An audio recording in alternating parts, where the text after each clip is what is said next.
pugay para sa ating 2025 Reina Hispano-Americana, the Latina Slayer, Dia Mateo! Dia, ang ganda-ganda mo, ha? Thank you po. You're so beautiful. And welcome to TikTok Lock. Mag-enjoy ka dito, ha? Bumati ka naman sa ating mga TikTropa, Dia. Go. Tiktropa, mag-ingat!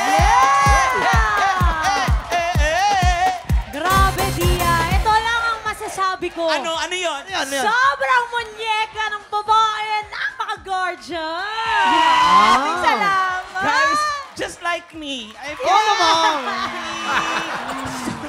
True. dami Totoo kong yan. pantay. At hindi lang yan, sobrang inspiring pa. Lalo na ngayong National Women's Month. Tama!